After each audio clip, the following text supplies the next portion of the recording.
بخاری مسلم میں حدیث ہے نبی علیہ السلام وصال کے روزے رکھتے تھے، ایک روزہ افطار کیے بغیر اگلا روزہ، یعنی کنٹینیوس 3 4 دن کے روزے.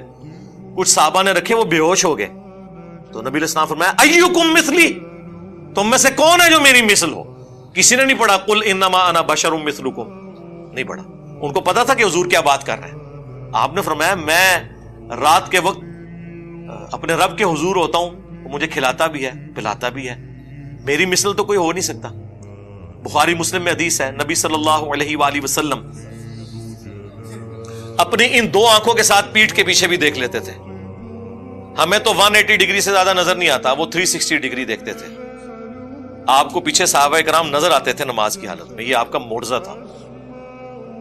ہماری آنکھیں تو نہیں دیکھ سکتی. بخاری مسلم میں حدیث ہے نبی علیہ السلام نے نماز کسوف پڑھائی، جو سورج گرہن کی نماز ہے، اس میں چند قدم آگے بڑھے، ہاتھ بلند کیا، پھر واپس کیا. صحابہ نے کہا آج آپ کو ایسا عمل کرتے ہوئے دیکھا جو پہلے نہیں دیکھا. تو آپ نے فرمایا مجھے اللہ تعالیٰ نے جنت دکھا دی اور اس میں نے انگوروں کا ایک گوشہ دیکھا، میں نے ارادہ کیا تمہارے لیے توڑ لوں. اب جنت 7 آسمانوں کے اوپر، ہاتھ بھی وہاں تک پہنچ رہا ہے، تبھی تو توڑنے کا ارادہ کیا اور دیکھ بھی لیا. اور پھر فرمایا کہ نہیں، پھر میں نے اسے ترک کر دیا، اور اگر میں توڑ لیتا تو تم ہمیشہ کھاتے رہتے، کیونکہ جنت کی نعمتوں کو فنا نہیں ہے. ایک آپ نے دانا توڑنا تھا، دوبارہ لگ جانا تھا، وہ جنت کو تو فنا نہیں ہے. لیکن وہ پردہ جو بخاری مسلم میں حدیث ہے کہ جنت کی نعمتیں وہ ہیں جو نہ کسی آنکھ نے دیکھی، نہ کسی کان نے سنی، نہ کسی کے دل پر ان کا کبھی گمان بھی گزرا. تو وہ پردے میں رہی بات. اب نبی علیہ السلام کی نگاہ مبارک. پھر بخاری مسلم میں حدیث ہے نبی علیہ السلام کے پسینے سے خوشبو آتی تھی، حتیٰ کہ آپ کا پسینہ لوگ عطر کے طور پر استعمال کرتے تھے، اپنی خوشبو میں ملاتے تھے، اور نبی علیہ السلام اسے انڈورس کیا کرتے تھے کہ ہاں تم یوز کرو. صحیح بخاری اور مسلم میں حدیث موجود ہے نبی علیہ السلام کا جو وضو کا بچا ہوا پانی، جب صحابہ کرام آپ ایک بڑے تھال میں وضو کرتے تھے نا، تو وہ تھال ضائع نہیں کیا جاتا تھا.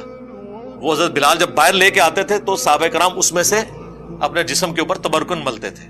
ایک تو بخاری میں صلح حدیبیہ والی حدیث ہے نا، بڑی لمبی، اس میں تو حضور وضو کر رہے ہیں، وہاں تو ڈائریکٹ وہ اپنے چہرے پر اور برکات حاصل کر رہے ہیں. مسلم شریف میں حدیث ہے نبی علیہ السلام سخت سردیوں میں بھی فجر کی نماز کے بعد جب باہر نکلتے ہیں تو مدینے کے لوگ اپنے بچوں اور غلاموں کو بھیجتے تھے برتن اٹھا کے، اور حضور علیہ السلام ہر برتن میں اپنا ہاتھ ڈالتے جاتے تھے برکت کے لیے.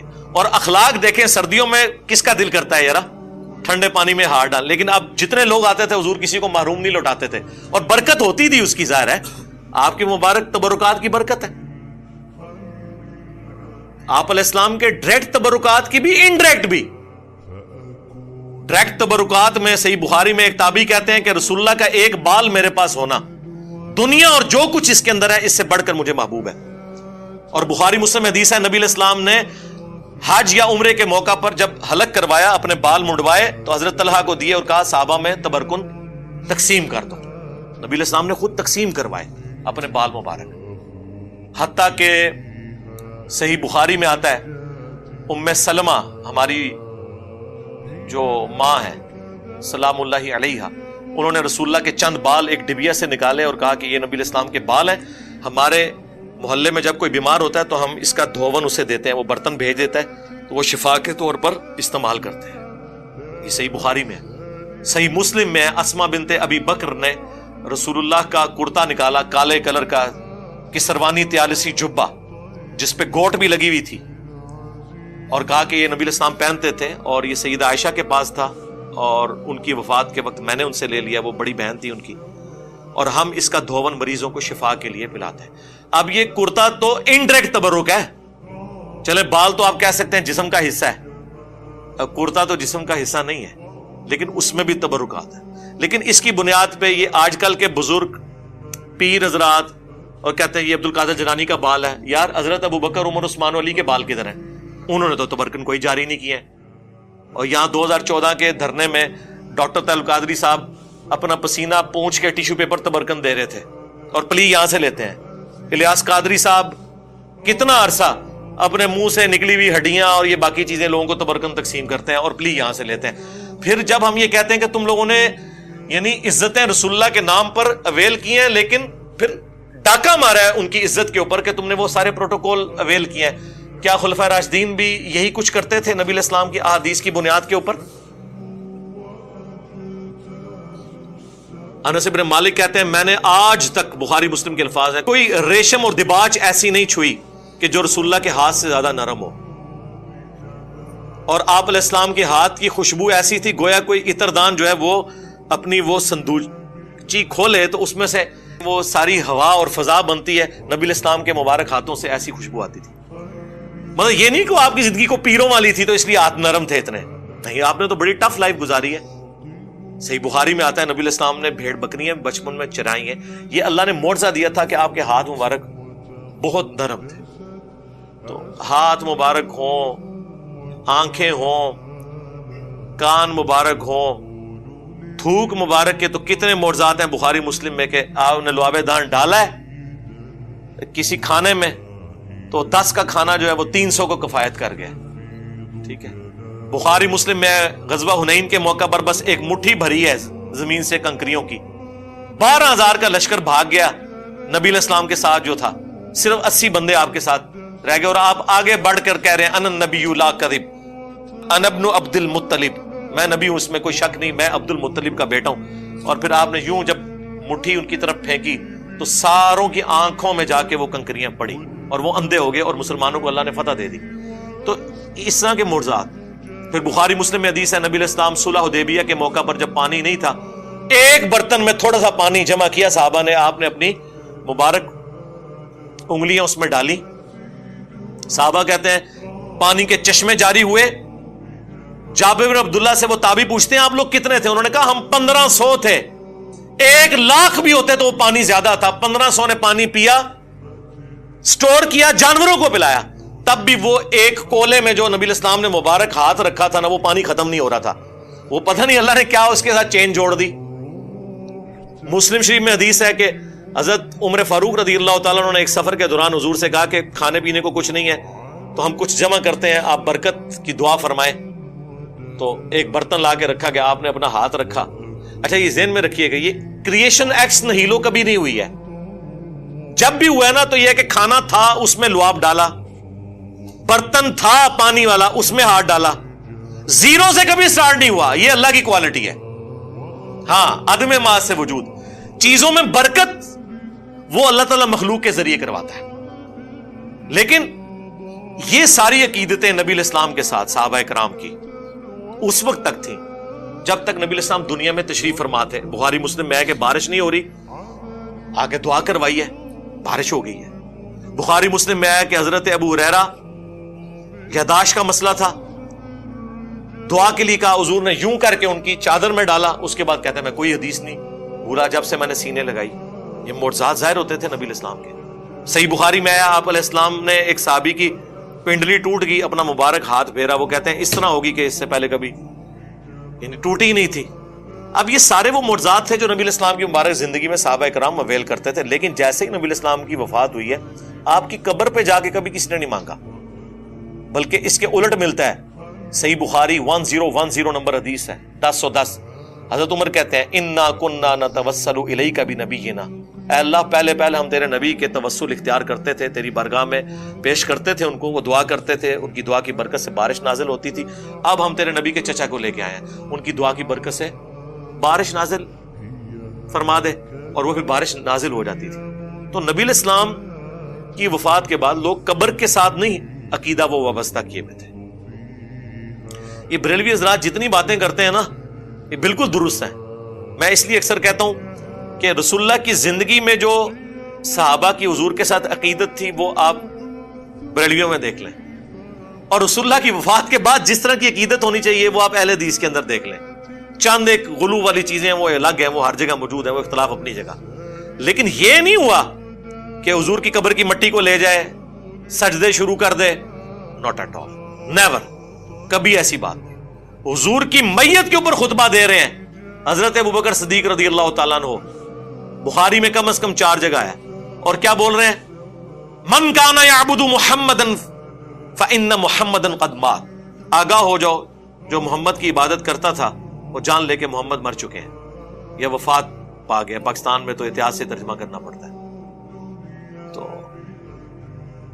وَمَن يَعْبُدُ اللَّهَ، اور جو کوئی اللہ کی عبادت کرتا تھا وہ جان لے فَإِنَّ اللَّهَ حَيٌّ لَا يَمُوتُ، اللہ زندہ ہے، اسے کبھی موت نہیں آئے گی. رسول اللہ کی میت کے اوپر نعتیں، درود شریف، آیت کریمہ کے ختم نہیں، توحید بیان ہو رہی ہے. اور یہ نبی علیہ السلام کی خوبی ہے.